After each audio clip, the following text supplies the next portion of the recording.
Welcome to Albion Informer, your source of real news in an unreal world. Keeping you up to date on all the latest news, events, and the great community of Albion Online.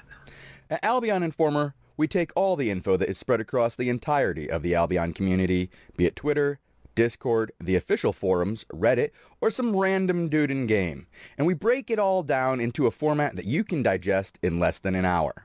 Hello, Bogul. Hello, Shozen. How are you today? I'm doing good. Tell us what's on the docket for today. What questions are we answering for these people?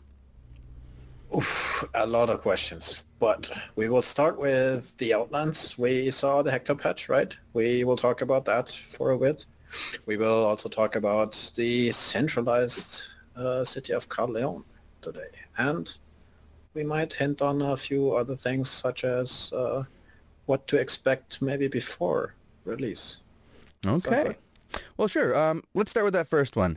This new patch, Hector, does this improve the Outlands? Because that's why this was the point, right?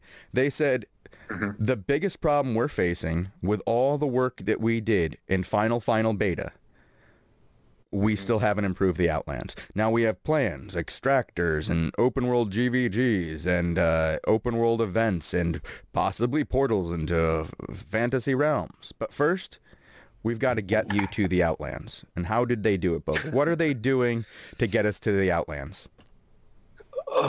They reshuffle their resources. They make watchtowers kind of cool.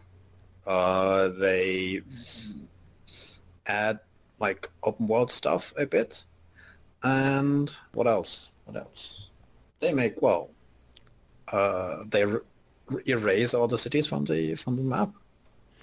And well, yeah, they did quite a lot. First of all, we'll talk about they made it easier to get to anywhere in the Outlands practically by changing it from having to go from harbor to harbor all over the royal continent to going to the centralized city of Carleon.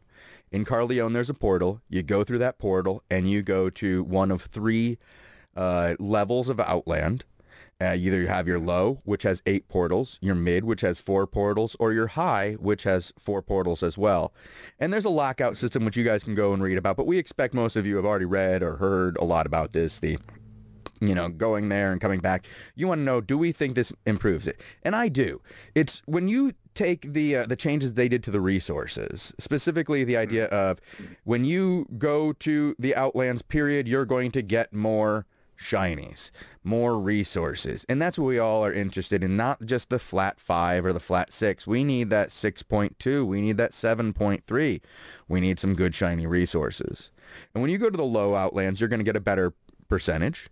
When you go to the mid Outlands, you're going to get an even greater percentage. And if you go to that crazy high Outland business, you're going to get one of the most insane percentages I've heard of yet, at 22% better chance of getting a 0.1, a 2%. That's too much. A 2.2% chance of getting a 0.2 and a 0.2 better chance of getting a 0.3. Now, Bogul, I heard you say that's too much. I'm sorry to jump on you. No, do it. I jumped on you there. 22%, really? I mean, I guess if it's the biggest, best thing you can get, but if you compare that to 5% for the low Outlands, that's kind of weird. No? No, I agree with you on this. When we were talking about this, we've been talking about this now since we were first introduced to this idea almost a month ago. And we've been popping this around with some other testers, and we've been talking with some devs and stuff. And Bogul and I are both of the opinion that if you're going to make the jump to the Outlands, make that a bigger jump. I do like the idea of a 5%, jump, but I would prefer to see a 10% jump for low, a 11 or 12% jump for medium, because then you have a scale. And then that total, that nice juicy 22% up in the high black. Because what I'm afraid of, and Bogul is afraid of too, tell me if I'm wrong here, that you're going to see the high black guilds really just dominate everybody else in every other instance they can find in the game because of their huge 10% bonus over even people who are in black. I mean, in mid-black. So when you have a 10% bonus from mid-black to high black, and you don't even get that much of a bonus for straight going to the black zone and taking on that danger in and of itself, that's where I see that this balance is a slight bit off. And, this is nitpicking, but Yeah, I mean, basically what it means is that those people who are going to raid the Outlands, who are not living in them, they are going to rate the high Outlands, right? Because they Oh want yeah. the real shiny stuff. So it's a question of how many territories you can defend as a high tier, high Outland guild. But still, I don't know. The percentages seem, not to say random, but I'm certainly curious how they will evolve over time. Let's put it this way. I would like to, see if there was a very specific mathematical reason between having the high black and the mid black be separated by 12% when the black and the royal continent is only separated by 5. But like the other change here, yeah, like some exponential change stuff. of like maybe they expect everybody to rate I think high black it's or part something. of the whole game balancing, how they balance the whole game, where you have the cost of items or the usefulness of items being exponentially different to the means how to acquire them, if you know what I mean. Mm-hmm. So what 8.3 is increasingly much more difficult to get compared to 8.1, for example. Right. Yeah. And It's it's it's only marginal 100% better. more. So Well, maybe it's that kind of a design idea that's part behind of those numbers, but who knows? Well, I said 100%. It's 1/100th of a chance compared to getting a .1. Yeah. So, yeah, the idea here, I agree that there's some idea there, but I gotta say, I would like to see more incentive to the black. But you mentioned the tier 8 resources. Now, this is one of the bigger changes to resource changes, and this is one that I was really keen on because I do think this improves the black zones overall.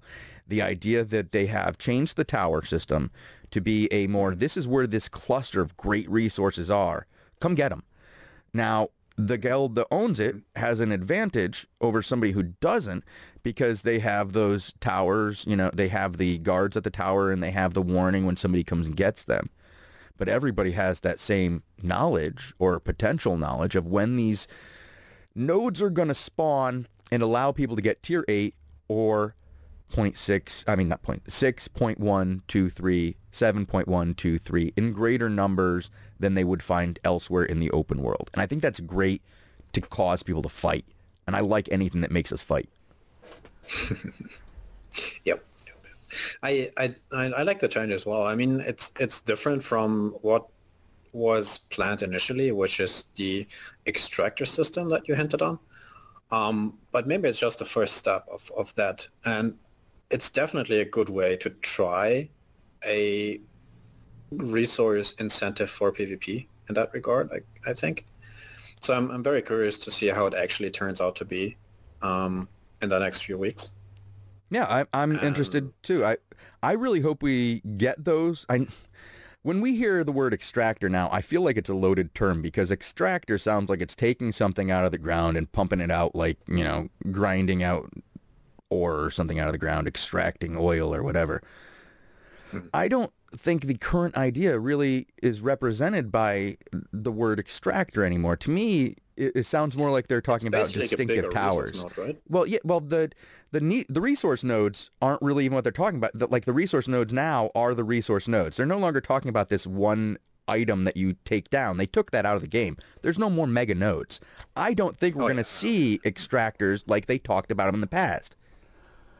I think we're going to see towers, like specific kinds of towers. Now, this was something like people may have seen some of my posts back in the day. I did a lot of theorizing and made some interesting posts. One of the things I worked on and talked about with a lot of devs was this idea that, you know what, make us fight over something we can improve, like make our lands better. Give us the reasons to fight for something.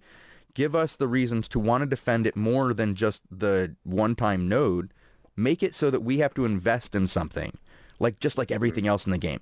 Give us an investment into our tower. And I talked about the idea of having towers that you could have as guard towers, where having a guard tower would be an improvement over a regular tower because it just had more guards. You could have a scout tower where instead of making more guards at your territory to defend, these guards would walk around the zone, not to be a real hassle to anybody, but to scout the area to let you know when other people were in your zone.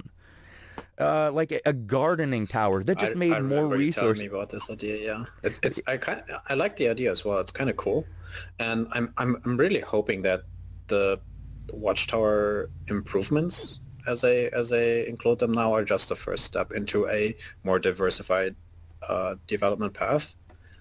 Um, I, yeah, I but do feel like we're on the right step to it. I mean, this seems like it's the first step to changing it because they did mention once that you could have different levels of towers, and I think that kind of disappeared again, and it's buried in some text somewhere. Maybe we could find it, but I do believe that they have the intention of making different towers, like um, hmm. allowing you to invest in the future of your zone so that you want to keep it beyond just that one, the fact that you get a slight improvement to getting those resources, either defensively, offensively, resource wise, or one thing I would really like to see is, and I doubt we'll ever see this because it sounds a little game breaking when I talk about it, but the idea of making a real, like a garrison tower where you could make that your home A location. Not, garrison? yeah, like not your home location. So it says you spawn at home, right? When you die, or you Mhm. spawn at near a city.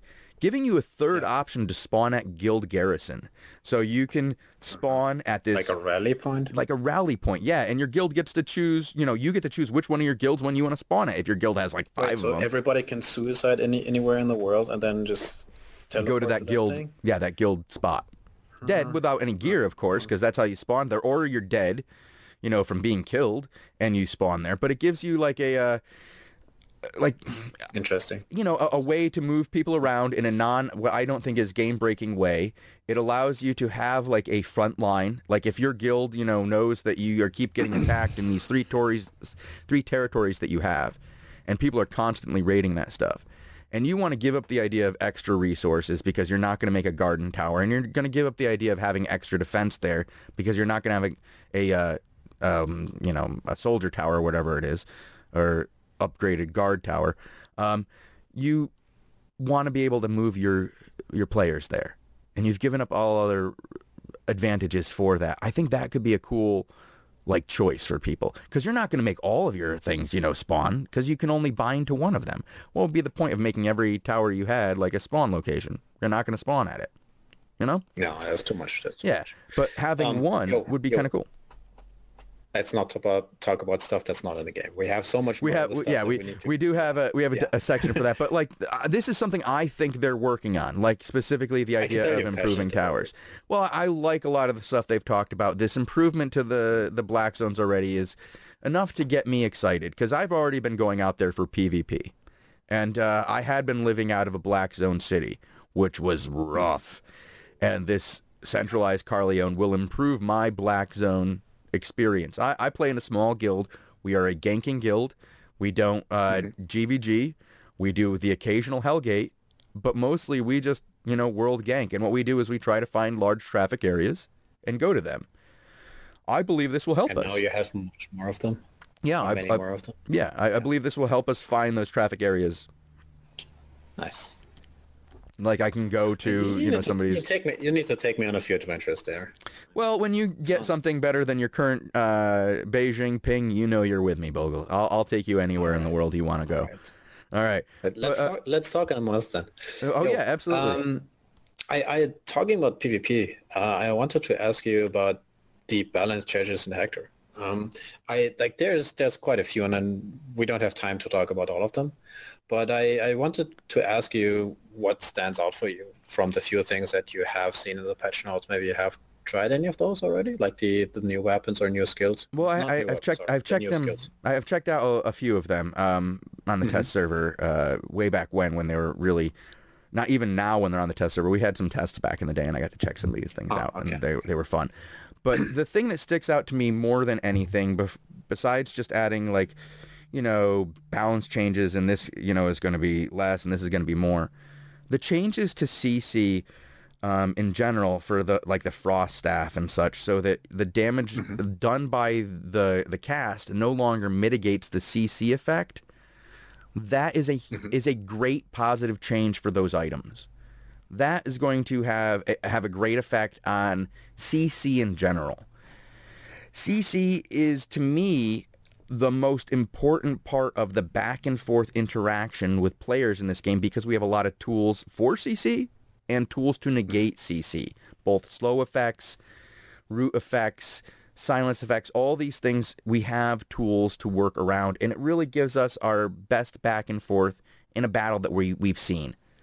They increased the cooldowns, cooldowns of CC removal, like across the board to like 15 seconds, up from like 10 seconds. Mm-hmm. I think that was based on community feedback as well. Yeah, But a lot of our is that what you're CCs, talking yeah, about? that is part of it. That's just Mm-hmm. part of the balance changes to CC. Like the most important ones is the damage done by the spell is no longer affecting the CC duration of the spell. Okay. Because you were getting things like, the frost spells, for example, some of them were almost useless because they would hurt the person receiving the damage, and if they stayed in it, they would just no longer have the effect of slow.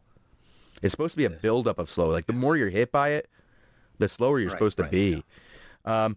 Like knocking people out with a mace. The damage done from the hit with the mace reduced the duration of the stun at the end of the hit. These things had to be changed. They were just hurting the items.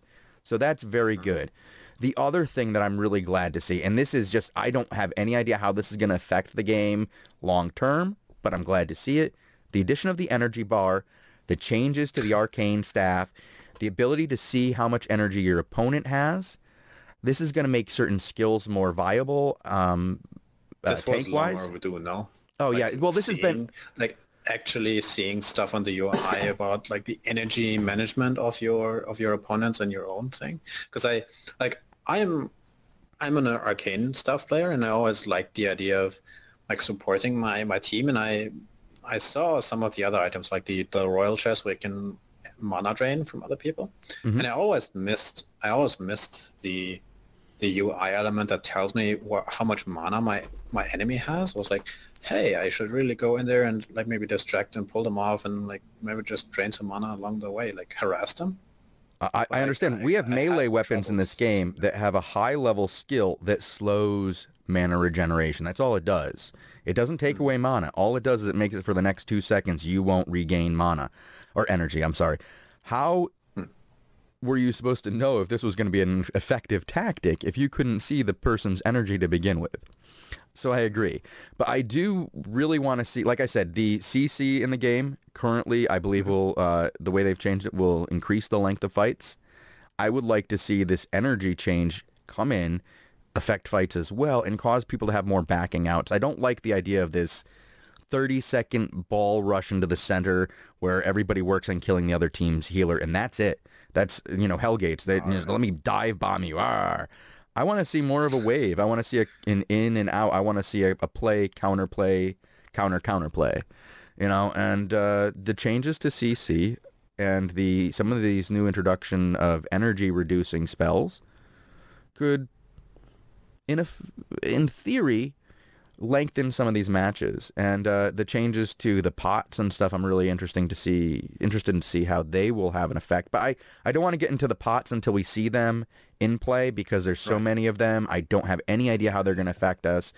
But we've moved on, I guess, from the Outlands here. Let's talk about that next thing here. I really want to talk about the centralizing of the Carleon city and the changes this is going to have with these green zone, this royal continent world, which was mostly devoid of interaction with the Outlands other than these harbor, um, the harbor auction houses that didn't really have a great, like, access to cities. You had to travel to just sell to the Outlands. Now, you can just basically set up, shop in Carleon You and, have to go back and forth between Callahan though, and you have to go through a red zone, well, which is scary, a scary thought for many players, I think.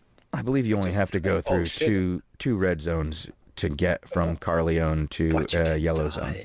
You You could, can die. Yeah. but you're gonna know how many dangerous people are out there. Like, okay, I know people are gonna die, and this isn't gonna completely eliminate the Green Zone City. We talked about this. It's not going to eliminate the Greens. Fort Sterling is not going to be, come a ghost town. It's going to have fewer players for No, sure. for sure, for sure. And I'm glad to see that there's more reason to... Do you think that um, the population is going to centralize in Corleone? Oh, absolutely. I mean, if you want to sell something for a lot of silver, you're going to move it to Carleon. I Well, mean, yeah, I but believe we're like, going to what see about two all separate the people economies. who play the game? What about all the people who play the game to like the Care Bear population? Well, I think we're going to see two different styles of economy going on. You're going to have your low-end economy that centralizes out of Fort Sterling, and the other cities, Mhm. though I believe they're going to suffer most from this.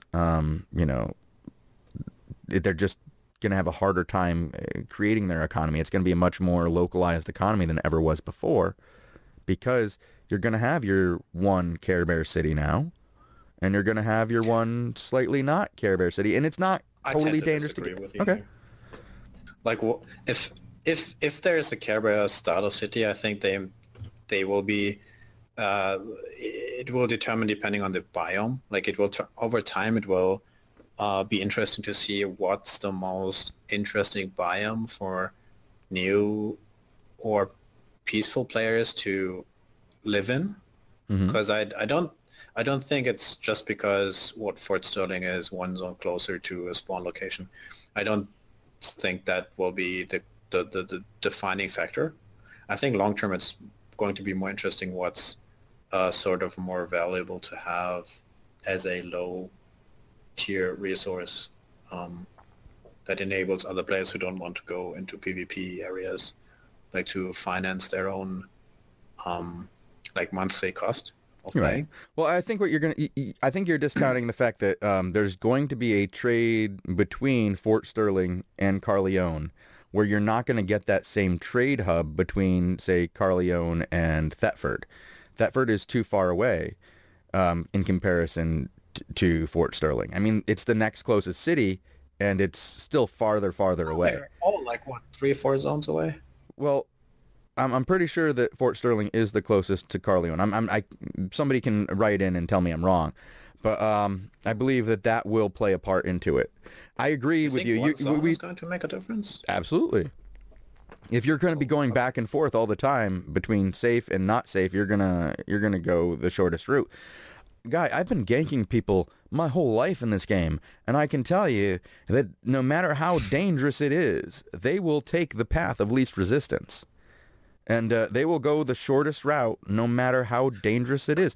Then, if everybody knows that you hang out in this area, why would they go there? It's the first rule of PvP. They will never expect it again.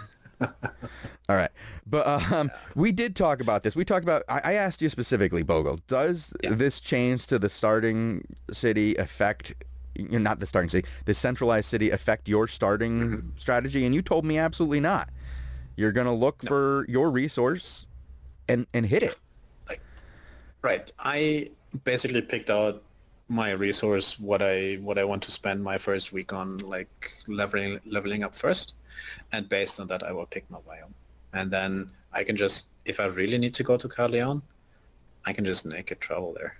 That's kind of like another thing I wanted to ask you because it's totally a different topic, but there's a bit of discussion about like land rush, right? Mm-hmm. And I know land rush is always big, especially on release or on like new server launches. And I wonder how they are going to handle that land rush scenario come release. Because to me, it kind of sounds bad if I can just make a new character, take the mount, go to the Fort Sterling, which is the closest, Mm-hmm. city to a spawn location, like leave my mount, teleport to Carleon, no danger of dying, buying a plot with gold. Well, you can't buy it with gold. Well, exchange for silver and then, Right. but like have your guy stand at the thing as soon as you are in a position where you are willing to spend the 1-to-1 ratio of gold to silver Well, I've for that. heard arguments on both sides of this because I'm going to tell you some of the great solutions I've heard to this problem. Because I've heard your exact complaint more than Mhm. I've heard people supporting the idea of being able to do that. I do know some people who that's their plan. What you just Mhm. said is exactly their plan, and that's their day one plan. They're not going PvE. They're not going PvP. They're going land rush, and they're spending their money on a plot of land because of the difficulty of attaining land once it's already under ownership because they can 30 just days later. 30 days later, yes. um, I've heard some great ideas for this, and the most fair thing I have heard is that gold and land would be locked until day 3. That would be the most fair thing. Until everybody is in the game, you can't sell gold for silver, and you Okay, can't. depends on ping or luck. Well, it Like, would. Hold on, let me finish. So you can't okay. buy gold or silver until day 3, and then at the cities, PvP time, all the lands would go up for auction till the end of that day. That's it. Like you would get that auction day, and then it would be an organic price for all those plots to what somebody was really willing to pay for it. It would be a better silver sync for SBI in the long run because people would be willing to pay more, and it would give people on day 3 the same chance as somebody on day 1. Now, So you're saying that basically you start the cycle with the end of a previous like invisible cycle of auctioning where you have what is going to happen 30 days later just on day 3 where you yeah. can auction stuff and they are going to be for sale. Yeah, why not? I mean, the other option is literally they're for sale at day 1, and somebody who decided to spend money and go right there, spent their $100 or €100 or whatever it cost you to get your legendary account. Those are the only people who are going to have chances at the good lots. Now, I hope they find a solution. I don't know if the solution I had heard. Well, I didn't propose this. This was actually proposed by one of the longtime testers. I don't want to get his name involved because I don't know if he wants his name on that. I mean, that's a controversial idea of just saying that nobody can buy something until day 3 and then it goes up for auction. I get it. Attach my name to it if you want to be mad at somebody. But I do think that the idea of just letting only legendary players especially now with the centralized city of Caerleon, is not fair. I don't think it's right. I don't mind the idea of black zones being claimable on day 1 because it's just so hard to get them. I mean, it's a million silver on day 1. It's you have to go out to the black zone. You really have to fight for it. There's some challenge involved. There's not a lot of challenge in being the first guys to get to Caerleon. I mean, Yeah. There's going to be a couple dozen going out there. I don't expect it to be 700. SBI, if you are listening to this, I think that's a hot topic, and you really should put in some thought and let us know ahead of time what you are going to do, because I think a lot of people are like caring about this in the name of fairness, really. I will say I have only heard one response from SBI on this, and it was just in a Discord conversation in a non-official capacity where they said it's going to stay the way it is. So, What? yeah, I think that might have been before a lot of the uproar about this. So, Okay. I got to say, now I want to get back to the Caerleon thing, because I do want to say Okay. this is not going to affect my plans for start. This is not. What's your plan? I am going to be PvEing until I get to my preordained level. I'm not going to tell you guys what it is. And then you'll be seeing me around Caerleon ganking. I will be killing you. To get all the juicy founders horses? Yeah. Well, I'm not even sure. I can't even be quite honest as that I'm going to be going for that. I don't want to tell you what day I will be attacking people. I mean, it's going to happen. We have to make a bet. If you really do this, I'll bet you, like, I don't know, like, get 50 horses, and if you get 50 horses, I'll give you 1,000 gold, or like. All right. 50. All right. Wait, is that with my group or me individually? Because we have a weird. Well, we would have to talk details. Okay. Well, details on this because a private matter in a private. a good gentleman's bet. Yes. Maybe I'll have to give you all the horses I get if I don't hit my goal. That'd be funny. Oh, that's nice. Okay. No, we get. Should I tell you how many I got in beta? Yes, please. All right. With my group of 3 people, I was basically returning myself 15 to 20 horses a day. For how long? Oh, easily the first 2 weeks. What? Yeah, that's where I made my gold. Like founder's horses. A founder's horses, let's see, I probably myself, I started a little late. So I think I only had about 25 myself. throughout the whole time. I still have 5 founders horses that I haven't Well, sold. thank you for giving me rough estimations about your potential. Let's move on. Let's move on. All right. So yes, this won't be changing my my plans for release. Other than it will probably improve my my numbers. That's all I'm saying. Okay. I had a really good time on last release, and I really did start in the black zones. So I learned a lesson come, I don't know, it was about week 2 when I moved to the red zones and had a lot more fun, and then they banned me pretty quick. I got that spanking hard. So Dreaded person. now the last question I want to talk about here is, and I kind of hit on it earlier, is what's been left out and what do we expect to see before release as far as content? I mean, because we've talked about stuff we know isn't going to make release, and all that stuff, what do we think might make release? Do you think we're going to see those extractors or improved towers? Do you think we're going to see some quality of life changes? Or do you think that we're just going to mostly see changes to the map and more PvE? I don't know. We have, what, 6 weeks left? Mm-hmm. We're going to get one more patch, like for release. It'll be like a sub day 1 patch probably, and I imagine we won't have. There'll be probably about 4 or 5 days where we can't play. Is there anything that's really still like game breaking missing for right now? I mean, on the top of my head, I can think about a broken laborer and farming. I mean, like herbalism, Mm-hmm. like herbs. What's the word? Herbs. Yeah. You know what I mean? Herbs. Alchemy. Basically, alchemy. Yes. Well, I think those 2 systems are still badly balanced, and I think they need to redo this kind of. They have been working on the labors already, but I feel like 3 silver eggs in whatever city is just wrong. So they need to redo some of that. Maybe they'll fix some of it with the potions they have just introduced. But Oh, you mean the tier 5 goose eggs for 3 silver? Yeah. Yeah. That something is fundamentally broken there. Yeah, I raise geese and I slaughter them because I can just buy geese eggs. So that's what jumps to my mind immediately. Mm-hmm.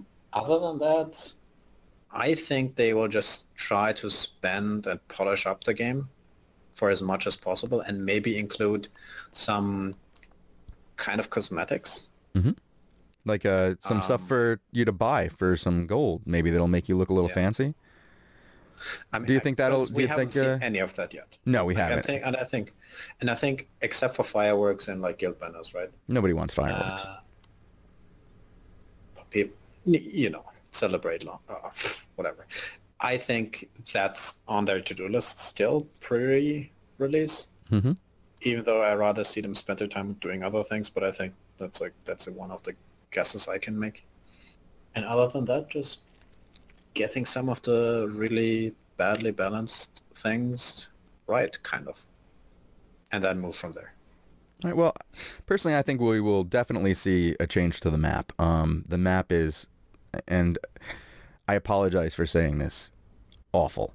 Currently... Wait, you're talking about the layout, or are you talking about the in-game map? Like the functionality of the functionality of the in-game map. When you press your map key and you go to the world map key and you try to see where you are, it's horrific. I hate it. It's useless to me. I mean, now that they said this is one of the changes they put in, you can use the arrow keys now to navigate the map, which will be an improvement for me. But right now, the map is mostly a pain in my tuchus. I really don't enjoy it, and tuchus? Well, I'm trying to be PG, but the idea here is that, like, I liked the map 3 betas ago, or was that an alpha? I don't even know what test that was. I think it was final beta, or pre-final beta. I don't know if it was alpha, final beta. Some of these get a little confusing to me as I look back, but the map used to be useful. And as they've continued to improve the map, it lost its function. Now, a map needs to be functional long before it's pretty. And right now, the names are not functional. The zones are not functional, and zooming out and looking around is not functional. The names need to be based on the zones. Like if it's a desert, let me know based on the name. You know, if it's a steppe, I want to know that it's a steppe territory just by reading the name. If it's a mountain territory, I want to know by reading the name. If it's a swamp territory, Did you ever play EVE I want. Online? I did a little bit, yes. Do you know .lan, the map website? Yeah, we actually looked at that together a while back because we were talking about how the maps in this game are very what I would difficult. like to see, what I would like to see is a switchable version between a 3D map that you have that looks cool. It has those like the boss images and of the boss models, and you see, oh, this is a cool demon prince here, and it's the Earth Mother there with her, you know, and then you can switch into a 2D version that is just purely functional. A purely text map that says this is what's here. 2D, Yeah. 2D functional, who controls the zone, who's what area of influence, who is like you can click off and on like alliances, you can like maybe see density of population. See its hours of operation right there without having to look at, like click on it. Yeah, like if we, what resources it has, its time of GVG, who owns the territory, when it was last attacked, who last attacked it, you know, how long have they owned the territory? This is information that could be useful, Bogul. You're telling me we could have useful information on the map? Yeah, like oh my maybe God. You could even like tick a box and see like which alliance owns the territory, so you can see the area of influence of alliance. Like a color coded territory map? Oh my God, Bogul, you're talking crazy. Remember that video that video, like, I don't know, like a few, I don't want to say years ago, but like months ago, where they showed the concept design of the new Outlands? Yeah, the pretty map. With the sea of blue moving. You can be anybody, yeah. You can do anything. I don't remember what that in-game. Yeah, that'd be nice. Here's another quality of life change that I'd like to see that I honestly don't think we're going to see before release. I know everybody's been asking for it, and I'm afraid it's going to be some kind of DLC product, because this has been something that we have talked about from Alpha 1. They've been saying nothing about it and completely ignoring the subject every time it's brought up. Will Robin cut his hair before release? DLC. Come on, don't like Robin's a nice guy. Oh, I know, but he's got a Bieber haircut. He needs to grow up and get a big boy haircut. Come on. Tell me you're sorry, Robin. Tell me you're sorry. Oh, like he's the guy. That's a Bieber song for you folks that don't know. It's Sorry is the name of the song. I didn't get the joke. Yeah, okay. Right over your German head, you know. Like a blimp. I don't listen to this Bieber guy. Who is this? Who is this, like Bieber? Animal? He's an animal trainer. Yes. He officially trains cougars. Oh. At least I make myself laugh. Okay. So, the true question we wanted to ask here, and this is the true DLC. Do you think we'll see guild quality of life changes and tools to, you know, really improve the quality of life for a guild leader? The question is not if, but when. And if it's taking longer than a month, the game will die. You after release, a month after release, you believe that if they do not have the tools necessary for running a guild, everybody is going to be super frustrated. Like, I can't believe how SBI did not put this on the highest. No, not the highest. Okay, I can see that being, you know, but I cannot not believe how they did not include it like before release. I absolutely agree. How come I can't tell as a guild leader when the last time you were on game? Like, how active have you been? When was last time you were active? These are two things a GM needs to know about every one of his players. And if you're telling me I have to make some out-of-game tool to get that, you're telling me I'm not going to know these things, because that's the last thing my players want to do is go out of the game and tell me when they're playing and how long they're playing. But if you want me to catch spies, I got to know. If you want me to have accurate numbers as to how many people are in my guild, so that when somebody clicks on my guild's name in the map and says how many members do we have, it doesn't say 420 when we have 125, because I can't tell which 295 people ain't playing. Yeah. So please, SBI, there's some really basic UI functions that we need as GMs in this game, and both Bogul and I have definitely gone through this for months as trying to lead guilds, and the hardest part of leading a guild in this game is the tools you've provided or not provided us to do it. Now, guys, I know you can do this, and I'm sorry to end that on such a bad note, but we really want those quality of life changes, mate. So get them in there. Lobby, lobby, lobby. Lobby, lobby, lobby. And I tell you what, Shozen. if Yeah. Robin is willing to get those changes in, I'll never pick on him about his hair again, and I'll send him a Bieber CD. Bribe. Call him That would be bribe. funny. All right. Let's send SBI a care package come release. Shozen, what about that? The care package will be completely related to how much care they've given me. I'll send brownies, Bieber CDs, hair clippers. Let's tell them who we are and how they can find us and like end the show on this. All right, why don't you tell them, Bogul? You love these kinds of things. I'm bad at this. Well, that's because I'm the pro. All right, you can find us at albioninformer.com, where you'll get all the latest news on PvP stats, community updates, Twitter, Reddit. We follow it all, and we do put it down every day for you. Here we do our weekly show on our podcast, which you can find also on our website at albioninformer.com. So come join us next week, and until then, good night, Bogul. Good night, Shozen. And everybody else, have a great night. Goodbye. Good night.